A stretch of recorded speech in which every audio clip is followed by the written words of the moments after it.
Hey folks, welcome back to another episode of the podcast. I am your host, Frederick Van Johnson. Today I have the honor of being joined by Amy DeLouise. She is a creative director, but she's so much more than that. She is basically the consummate content creator for the current millennia, right? She knows what she's doing. She knows the tech. She knows everything from how to make an amazing Zoom call look good all the way through to blockbuster type, backlot studio stuff. So I get to put her on the hot seat today to talk about virtual events and a bunch of other things. So all that is coming your way next on this episode of the podcast.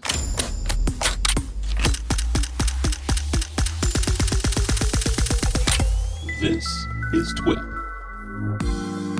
Hey, welcome back to the podcast. Amy DeLouise is on the hot seat. Amy, how are you doing? And thank you for doing this. Hey, it is great to be here. It's great to be anywhere that's sort of imaginatively outside of my little box here. I feel like, the mind was trapped in their little Zoom box every day. Marcel DeLouise. Seriously. I love it. And there's so much to talk about. In that little intro I did there, I was talking about how multifaceted you are and all the things that you're involved in. You and I have had the pleasure of being on events together in the past. That's kind of how we've connected. And I'm always in awe at your professionalism, for one, because you just approach everything very like, okay, what's next and how do we do this? Boom, boom, boom. But then also your management of events and the emceeing side of it. I want to back up from all that and just start with who you are, right? So you're at one of those cool Hollywood cocktail parties talking to random people and they say, hey, how you doing? What is it that you do? What do you say? I used to say a whole bunch of stuff, and now I just say I'm a digital storyteller. Because, it used to be filmmaker, and then it was video producer and small business owner and entrepreneur. And there's a lot of different things rolled into it. But really, I think we're all digital storytellers now in different modes with different tools. Yeah, I agree. And we've talked about that a lot on the podcast, just in terms of storytelling or lack thereof in some cases in the world of, let's call it amateur and advanced amateur content creation, videography, et cetera. In the photography side, which is the world that I play in mostly, I see people that are amazing artists, just amazing on the creative side and the technical side, the post-production side. But a lot of them lack that story element. Like, why are you taking this picture of this bug? Or why are you taking the picture of this beautiful landscape? All that. When you're teaching and when you're explaining just sort of the art of digital storytelling, how do you box that? How do you get people out of that mode of, hey, everything, it looks good, it's a pretty picture, into let's talk about something? Well, it all starts with the audience, right? Everybody often starts from themselves and whatever's going on in their world, right? So I work with a lot of corporate communicators and nonprofit communicators, and they're all, they're thinking like, we have to put so-and-so on camera, or we have to produce this event, or we have to get, donations from these people. But we have to kind of flip it around as storytellers and say, well, what's going to draw the audience into this? Why will they watch this? There is so much content out there, and we all know it, right? I mean, there's so much competing with everything we're doing, including, a lot of, frankly, garbagey content and something really entertaining on TikTok and, videos my kids watch and everything else. So what can we do to make the audience want to come and be part of this story? That's the first question to answer. It has nothing to do with the tech at all. Right. Yeah. Work backwards. It's you don't decide to, hey, look, I have some flour. What can I do with that flour? Right. It's more of, I want to bake a cake. What do I need to bake that cake? Right. I need flour. I need salt. Yada, yada, yada. So here's a pointed question. So should artists, and I'm using the word artists because we're encompassing digital, right? So should artists look at the things that they're creating from a 30,000 foot view of an overall story, kind of like the Marvel Cinematic Universe, right? Marvel has Right. built this giant universe, and then they put characters Right. in it that do things. Should photographers and other content creators, artists do that? Like just play in their own Right. little world? Or should it be siloed and niched? Right. Well, I think there's a couple different answers to that question. The first one is, why are you telling the story? Okay, sometimes, especially when I work with my not-for-profit clients and we're telling a story to basically make people cry and write big checks, ultimately, it's because something needs to happen in the world, right? We're trying to tell a story that somebody needs to hear. Somebody who needs water in a small town in Africa, somebody who needs, to save the whales, somebody who, there's some compelling story out there, and we feel like it hasn't really been told, or it hasn't been told in this way. So the first question is, why do you want to tell that story? Then you can step back and say, okay, is this an interconnected story? Do we want to tell it from multiple vantage points? Are we telling it on different platforms in different ways? Might there be a long version and a short version and a more, casual version and a more filmic, cinematic version? So those are all the questions you have to ask yourself right up front. What's the story? Why are we telling it? And then where is my audience? Where are they going to see it? Where are they going to hear it? Because I'm very into sound as a musician also. I really care about the sound part of the storytelling as well.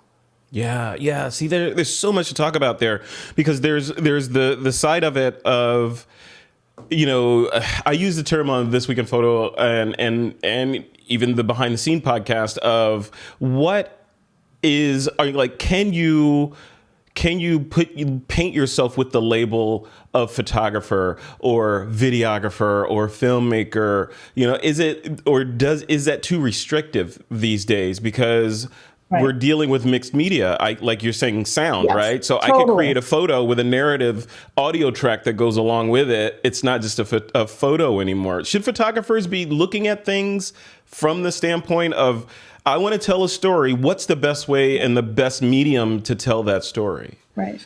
No, absolutely. I mean, I have a friend who's a photographer and has a fantastic website, and often is showing kind of behind the scenes of how she built that photo. And that in itself is a story. So yes, absolutely. I think there's so much crossover. So, I mean, I hate the term sort of multi-platform content creator. It's so clunky. Filmmaker is just more elegant, but, it's really true that we are all multi-platform content creators, and it really just depends on the platform, how you want to develop that story for that particular audience. Yeah. I just think that even the word photographer seems so vocational and so myopic, right? A photographer, recorder of light, right? So this is the thing that I do. No art involved. It's just I record light. That's it. The storytelling thing that you teach is much more appropriate, right? It's much more. I tell stories and I pick whatever paintbrushes and paint out of my my box that makes sense for that particular thing. So then, Amy, how does it look if we fast forward from that and we say, okay, I get it. I'm not a photographer. I'm not a filmmaker, whatever. I'm a digital storyteller. How do we move into picking what we want to tell stories about? Because it could be, current events, photojournalism. You want to talk about social unrest or that thing, or you want to talk about global warming or a love story. How do you find your thing? Right. Well, and this is where the business owner part of it comes in a little bit, because I mean, yes, in a perfect world, I would just tell all the stories I want to tell, and I have many, many stories to tell. But in the real world, I also have to tell the stories people are willing to pay me to tell, or that they themselves need to tell. And so, there's that delicate balance between what compels you as a passion and what you can sell in the marketplace in some regard, unless you happen to be, the winner of the lottery and you can just film or photograph whatever you like. So, I mean, I think that's the nexus of it. And for me, that my passion has always been real people's stories. From the very beginning of my career, when I actually worked on feature films, which you alluded to a little bit. I mean, one of the first films I worked on was Forrest Gump, and I was in the art department researching all kinds of, film clips of Richard Nixon shaking hands with people who were the same height as Tom Hanks. But I actually would like do these dives into all that stuff, and I'd come out, the archive 6 hours later, with all these other stories in my head because I'd watched all the film footage. So even though I learned a ton on that project and many other features that I worked on, I realized that my passion was the nonfiction storytelling, the real people and their lives. And so that was my niche. But everybody has to find the niche that makes them passionate so that they can excel at it and be good at it. And how do you find that niche? Is it just doing it and then figuring out, oh, that sucks, I don't want to do that anymore? Or, kind of like, in a previous podcast, we talked about it as dating. You have to date multiple genres till you find out the one that you want to marry. Is it like that? Try until you buy? Yeah, that's a good analogy. And like dating, as you evolve as a human being, the people who appeal to you may be different. That's very true. The people you dated in your youth may not be the people you end up with. And so, I think also our industries have evolved too, both photography, filmmaking, and whatever this digital multi-platform world is that we're in now. And even the remote production world has been evolving really interestingly. So there's different stories to tell based on, who you are, who you've evolved into as a person, and also what's going on in the world around you. Yeah, and then that is a good off-ramp into the discussion and just briefly about gear and how obsessive, again, speaking of my own genre, photography, right? Photographers tend to become very obsessed with gear, sometimes tribal or even religious, right? About their No, I totally get it. I'm like, I love Sennheiser microphones. I'd kill myself and slit my throat if I had to use a different brand or whatever. I get it. I totally get it. Or, Zeiss lenses are the only lenses I could ever use, or the Cook look or whatever. I get that. And, what I think has been so fascinating about remote production and all of us, again, like trapped in our little Zoom worlds or whatever, is that we've had to start getting creative with totally different gear than we might have ever thought of using in a quote unquote professional context, right? Yeah. So, I went out and bought a Saramonic Blink 500 little wireless lavalier. I'm actually wearing the microphone piece of it, but I have a pack that fits into my phone, and I can, make really solid recordings with my phone with the wireless transmitter on my Saramonic, or, sending somebody a LumaCube so that they look a little bit better on a Zoom recording or a Skype recording, or sending kits. I have a colleague who's built a whole kit with a Canon-based camera kit because he can backdoor into the software and actually be able to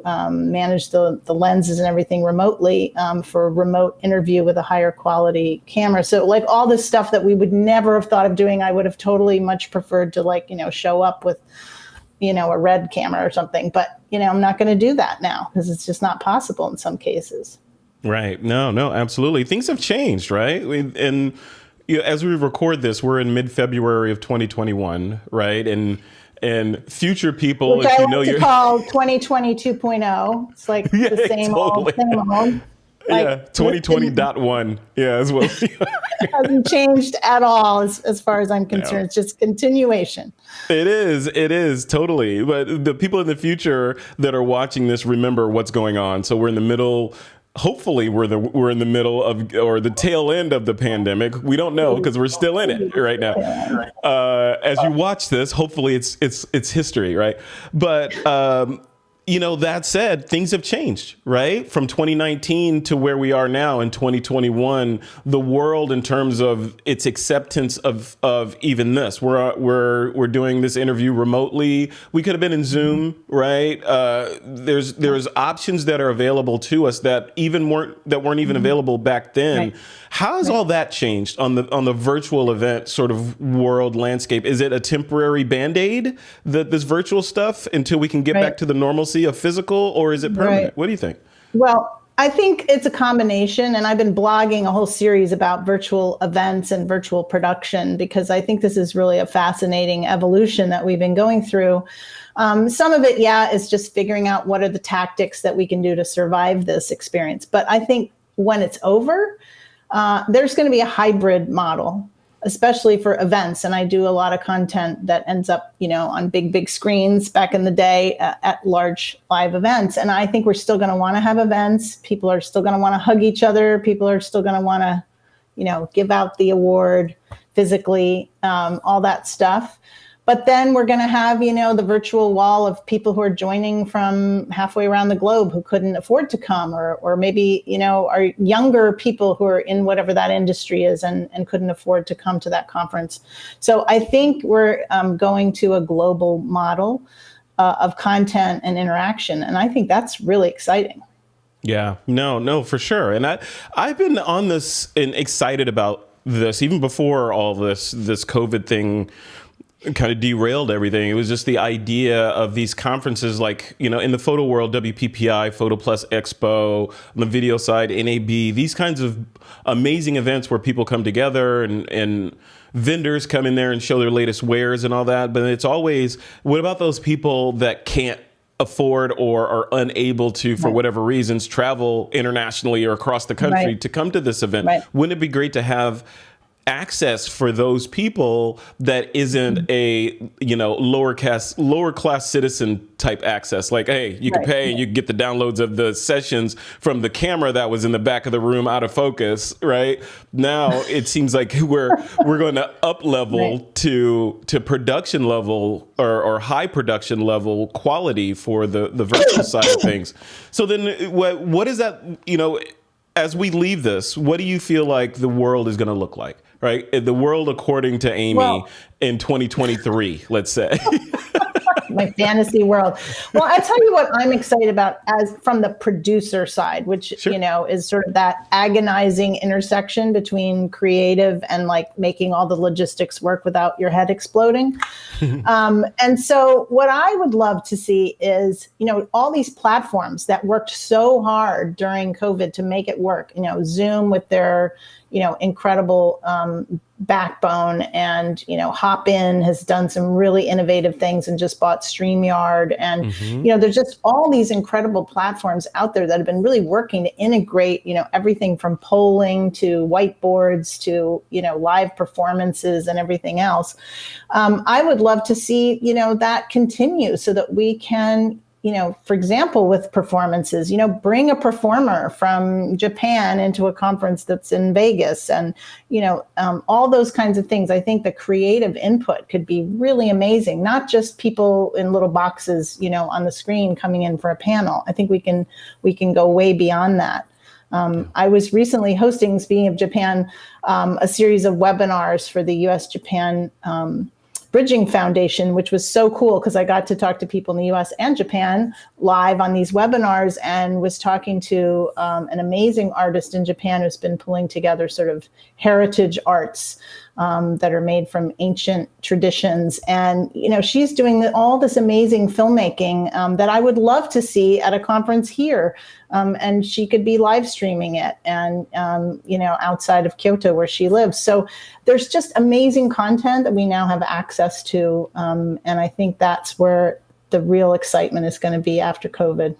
Yeah. Do you think that because of some of the changes that we're experiencing right now with this distance work and lockdown and all that stuff, will there be entirely new forms of art that spring up from this? I was thinking about this the other day, just like, any kind of calamity or big change sparks new kinds of things, right? Totally.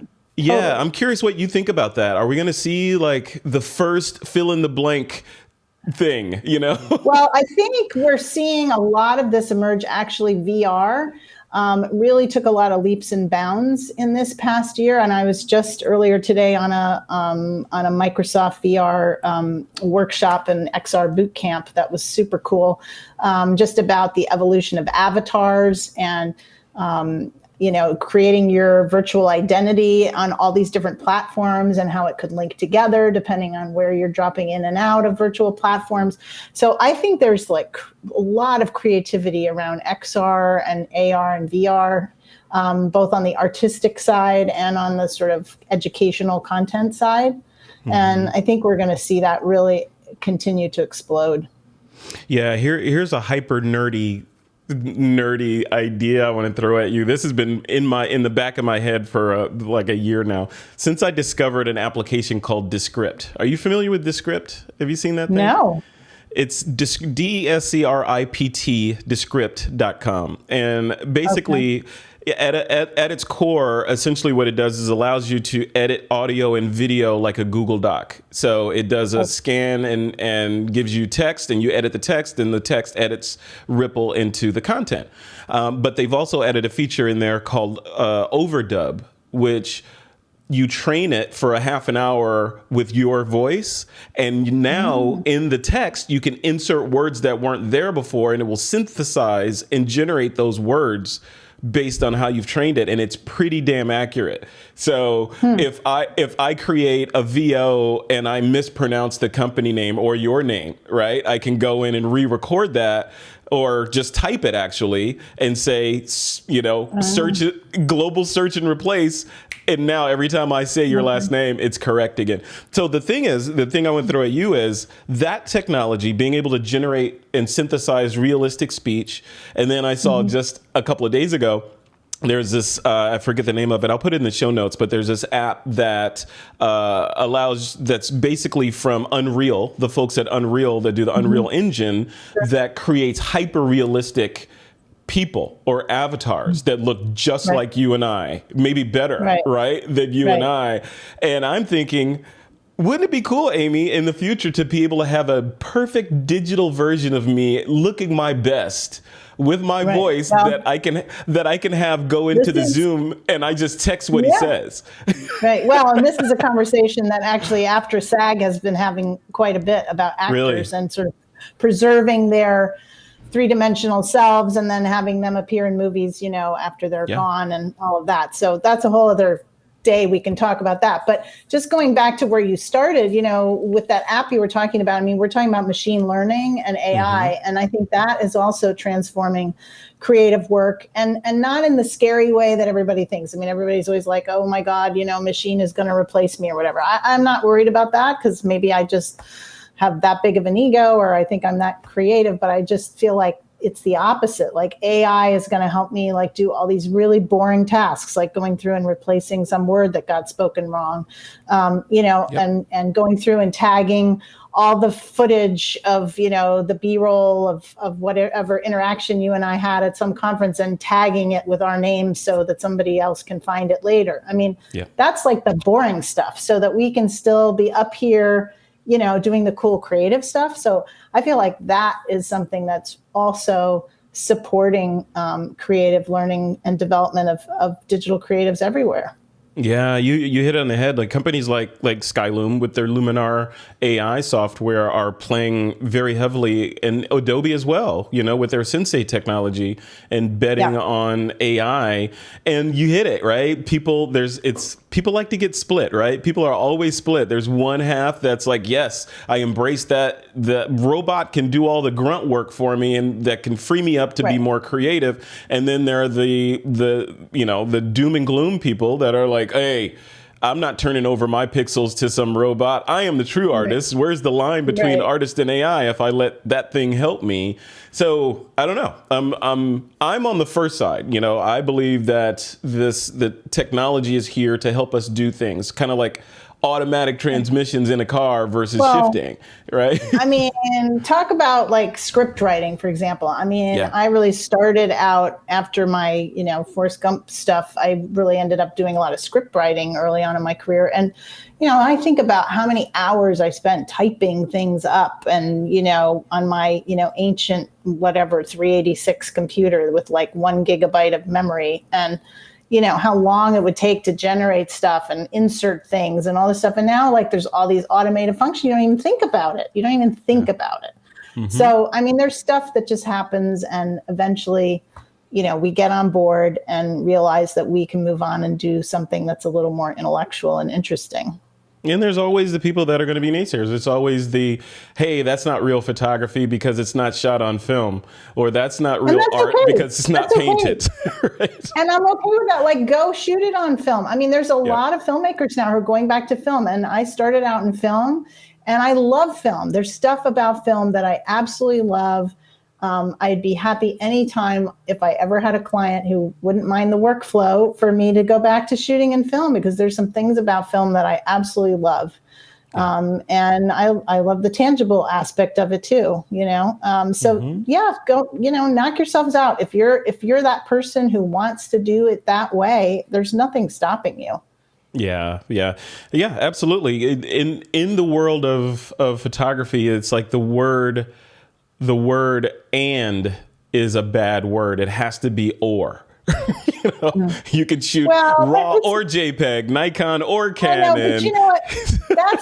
That's just creatives all the time, right? I mean, and we get into that same thing with the tech that we do love too. Like I remember probably at the same NAB conference that you went to, I was on some panel and everybody was talking about, 8K, we can't wait for 8K and everything's going to be in 8K.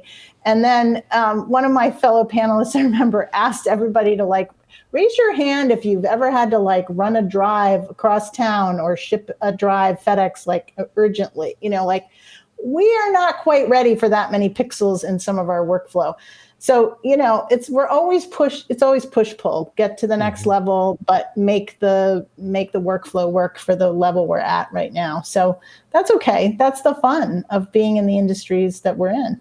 It is the fun. And it's also the challenge, right? Because having been a marketer at, Apple and Adobe and these companies like that, I know firsthand that the features or the innovations, even though they are groundbreaking innovations, are marketing driven. And a lot of them are marketing driven. And it's, what are we going to do for NAB? We got to have some new features in the thing for NAB. Right. What's the tentpole of this year's NAB? Oh, 8K. So let's tell everyone 8K is the way forward.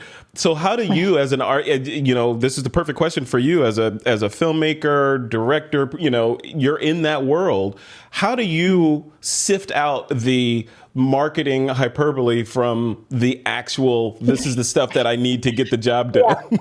I get it. Okay. Well, first of all, I'm like everybody else, if I go to CES or NAB, I'm like a kid in a candy store and I want everything. So I get that. So just setting that aside.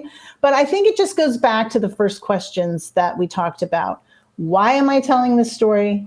Who am I telling it to? And where is that audience? Those are the three questions I always come back to. So it's not, which camera should I use first or which lens should I use first? It's those questions first. And then I can choose what technology is going to get me to that point or is going to allow me to multi-purpose the footage more easily. That's the question that I have to ask first, is the who and the where. And then that drives all the other decisions from the creative side and the creative, vision side of, maybe this is a Steadicam shot, or maybe we don't have room for a Steadicam and it's got to be a little DJI Osmo, in somebody's car. I mean, so all of those things are the questions that drive the answer for the creative decision. Yeah, and then also budget, right? So how much can you afford to invest in this project that you're doing?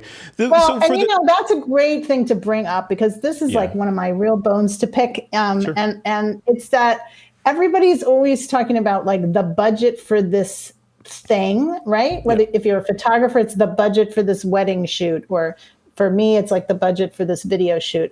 And I'm always trying to get the client to rethink that whole concept. And I say, I'm producing a bucket of assets and they're going to be for 50 stories, not just this one story. So, I might be doing 5 or 6 interviews and they're going to be interview outtakes on the website. And we're going to do little snippets of interviews for Instagram stories. And then we're going to have the 10-minute version for the live event. And we're going to have the 2-minute teaser version for the promo for the event. And so, and the same thing for the wedding photographer. It's not just, the one wedding. It's going to be photos you're going to have for your anniversary and photos to share with your friends and family and, all different kinds of components that are the outputs, right? So not just one output. Nobody's making one story. Even if you're making a feature film, you're still making, 50 other strands of content for the website and the promos and all the rest of it. Yeah, that's so cool. It's so much to talk about with you. This is fascinating. What as a filmmaker, what film? Obviously, Forrest Gump and others that you've worked on, but what today, looking at the landscape of films that are available today, and there's a ton, right, with all these streaming services and series and everything that we can dive into. Which ones do you look at from a technical standpoint and say, holy crap, that is well done. Oh, Bravo, people. All right, Bravo. all right. Now, I was not prepared for that question, but I'm going to tell you a couple of things that I'm just hooked on right now, and it could be different tomorrow if you ask me. But so one series that I binge watched during the COVID stuff was Ozark. I think the sound design, I mean, it's fabulous from every perspective, character development, script, directing, everything, but the sound design is unbelievable.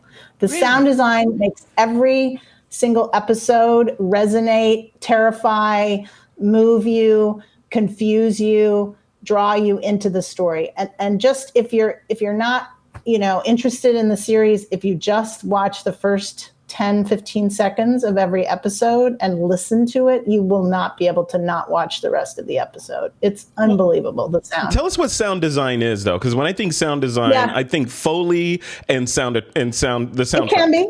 It's a whole combination of things. And I actually wrote a book about sound that just came out. So that's why it's kind of on my mind. Yeah. With Cheryl Ottenritter, my co-author. So shout out, and we'll put it in the show notes. Yes. And it's all about sound and story for nonfiction film and video makers. And so sound design is really the creative art of taking the sound edit, which is, you're going to have to edit some sound, right? Whoever the speaking parts are. And there might be music. And as you say, there might be Foley to add layers of different sounds. I mean, a lot of times in my projects, there might be 8 or 10 layers of sound. And then a feature film, there might be 40 or 50. Wow. And so to make that story come alive, there are just lots of little moments of sound, including silence. We have a whole chapter on silence because a lot of people think they got to have wall-to-wall sound, but actually silence is a very important component in storytelling in film as well. So that's kind of sound design in a nutshell. It's sort of taking all those layers, putting them all together, and it takes real artistry to put all of those pieces together and support the story, but not overdo it.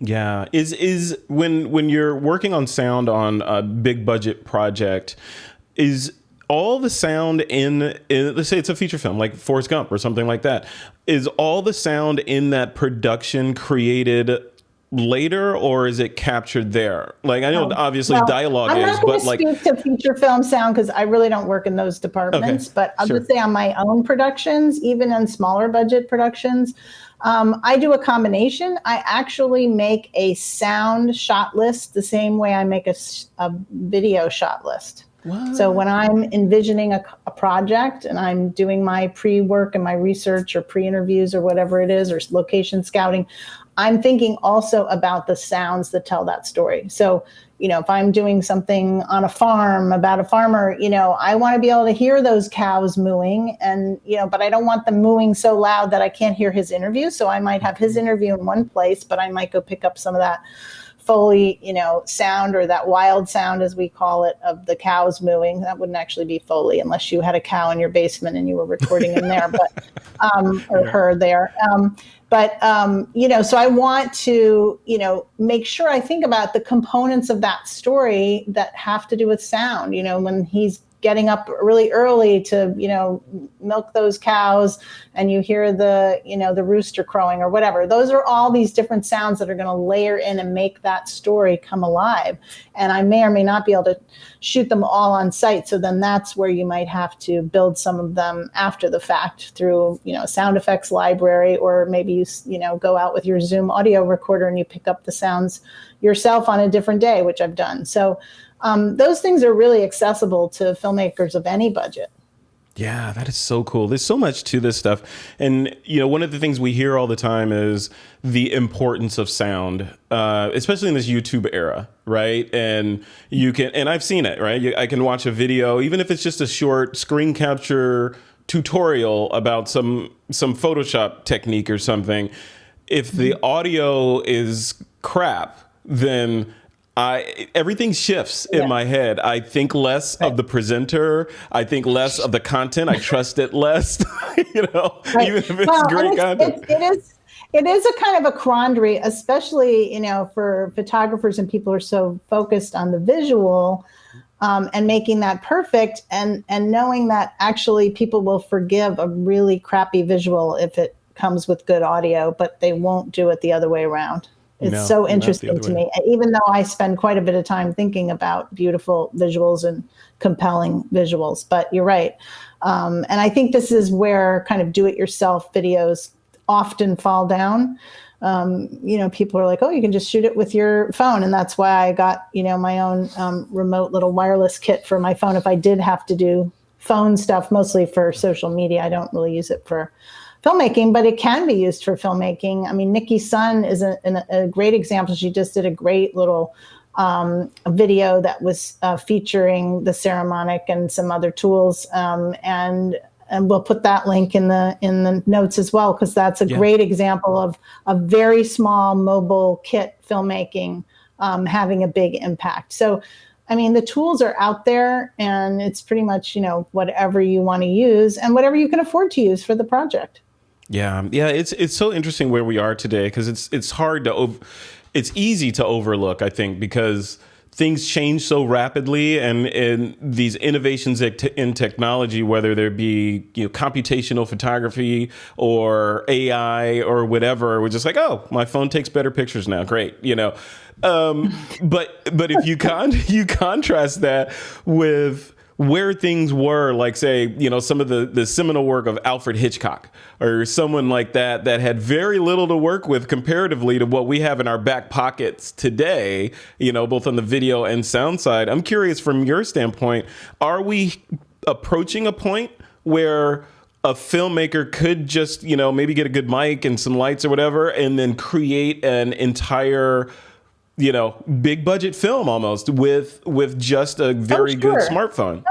Well, yes and no. I mean, I think you still have to have skills of storytelling. Yeah. And if you talk about Hitchcock, and I'm a huge fan, the composition of shots in Hitchcock films are unparalleled. The choices that he makes, Strangers on a Train being one of my all-time favorite stories, the broken eyeglasses, what that signifies, how it ties to another part of the film and another character in the film. I mean, you can't just replicate that because you have the same tools that he had at hand, I mean, so I think that goes back to what you originally talked about. I mean, there always will be the auteur. There will always be the filmmaker who put their stamp on the film or on the photograph because of who they are and what they bring to that image. I mean, and I would never, say that I'm anywhere in that kind of a league, but if I look at the work that I do,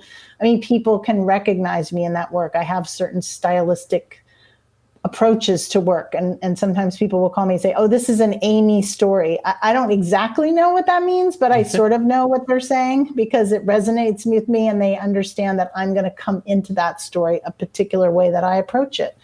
And it doesn't really have to do with the tools that I have. It has to just do with who I am and where I've been. Yeah, and where you're going. I'm curious about, as we wrap this up, and thank you so much for being so gracious with your time on this. I'm curious about the Gals and Gear project that you kind of spearheaded and worked on. Can you talk about that a little bit and the stuff you're doing in that area? Yeah, I would love to. And here's my Gals and Gear mug. Very exciting. Nice. It's a very large mug. Nice. So Gals and Gear started as me in the bathroom at NAB Show, which is, for those who don't know, a conference out in Las Vegas with 90,000 of our favorite friends in media and entertainment and tech. And there was literally no line at the ladies' room in a bath, at a conference of 90,000 people. And I was like, where are my gals? Mm-hmm. And so I decided that, we needed to amplify women's voices a little bit more. in our industry and make sure that they were speaking on stages, make sure they had networking opportunities and events and felt like they had a place there. So we kind of created this hashtag pop-up Gals in Gear, and we started joining with Broadcast Beat and NAB and some other partners like Blackmagic and Dolby and lots of Adobe and other partners to bring some great content to stages at NAB. And then we started doing some training workshops and making sure that women who were out there working in the field got some recognition, and also that we made some opportunities for younger women to get a handle and get a rung on the ladder, so to speak, and be connected to people who could help them propel their career. So we've continued to do that, and we have a website, galsandgear.tv, where we have some different networking opportunities and events, and we just launched a leadership academy that was really successful, and so we're going to be doing more things in the area of women in leadership, which I think we really need in our industry. Yeah. Unfortunately, it's still quite lacking in women in leadership positions in the biggest companies, and also, in the below the line tech jobs, from cinematographer to sound designer and editor and everything else. You have a lot of work to do, my friend. you got a lot to I'm do. not going to say at all I'm doing it alone. This is an effort. There are many organizations. I started it with Women in Film and Video, and they're still our partners. There's a group called Rise that's out of the UK that's doing a similar thing, more specific to the broadcast industry. I mean, there's many people engaged in this effort, and it's going to take all efforts to be sure that women filmmakers, BIPOC filmmakers, have a seat at the table, have access to the gear and the tech and the networking to make their careers sing. Yeah. So much work to do, so much education. That's the cool thing about this, right? Like we talked about earlier on, where virtual and distance learning has evolved to will make a lot of that much easier as we go forward. I hope so. I think access is still an issue, and certainly, if you have any Zoom schoolers in your life, then all the accessibility issues that have faced so many families. So I think there's similar access issues that we have to grapple with in our industry, and every little bit helps. So, for the people who are watching the podcast, if you're a photographer and you're hiring an assistant, think about hiring a woman, thinking about hiring a person of color, somebody who, doesn't necessarily look like you and sound like you, but maybe who's going to do a great job and learn the ropes just like you did, because this is a very hands-on industry that we're in. Everybody learns by doing and by having somebody hand them some gear and say, help me with this. So we need to hand that gear to the next generation and let them participate and let them learn alongside of us. I love it. Amy, you are fantastic. I could talk to you forever. If we're ever at a cocktail party, I will dominate your time. You'll be that, hey, Frederick, I gotta go. We're going to have some fun when we get back to real 3D land. Yeah, for real. Yeah, 3D land. What's next for you? What's on your plate? Where can people connect with you and find out what you're doing? All that good stuff. Yeah. Oh, great. Well, of course, they can find me on Twitter. I'm at Brand Buzz. On Instagram, I'm AD Brand Buzz. Or you can just go to my website, amydelouise.com. There's a place there you can link to me. So I'm always happy to hear from people or hear their questions or concerns. And I blog quite a bit about all kinds of things, tech and creative. In terms of next things, I've got a lot in the pipeline. I just finished shooting a new LinkedIn Learning course called Launching Your Creative Business. What? So I'm super excited about that because I know there's a lot of people out there who maybe were on staff and now are freelance, or maybe they had to become freelance and they need to know, like, oh my gosh, how do I run a creative business? So that's going to be going live soon. As I said, I have a new book out about the role of sound in video storytelling. And I'm working on some other fun projects with Gals and Gear. Like I said, our Leadership Academy is launching this spring, so that look out for that. Will be coming along around the same time as Post-Production World. It will preview at that time. So lots going on. I love it. I love it. Congratulations on everything that you're working on. You are crushing it, doing good stuff and doing good stuff for people, which is fantastic amidst a global pandemic. So look at you. So good job. Well, I appreciate that. Sometimes I feel like I'm just like sitting here in my little box, or, I have gone out on a few shoots, but I'm covered, head to toe in gear and protective equipment. So I feel like I'm not really out in the world. So it's nice to get some feedback. I appreciate that.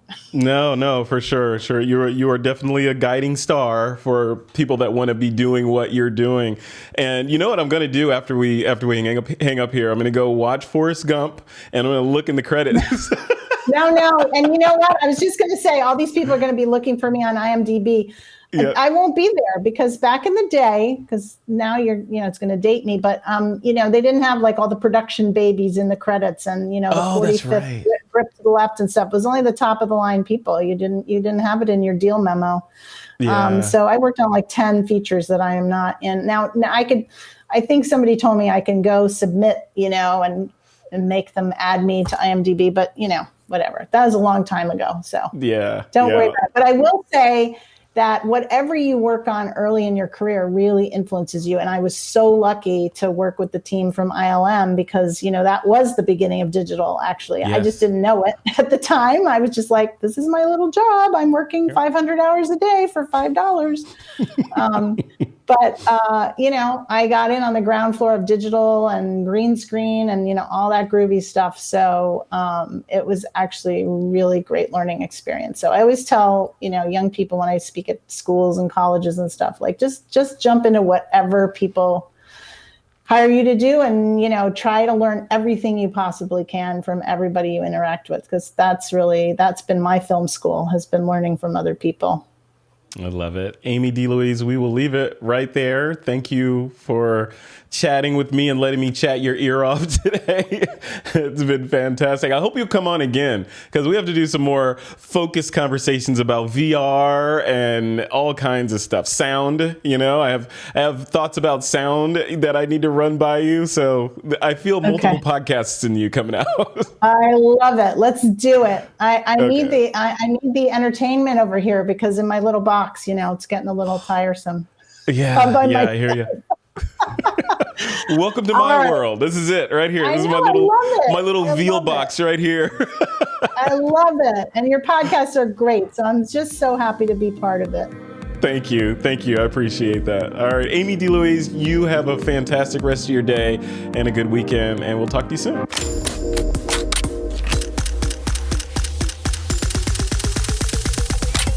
This is TWiP.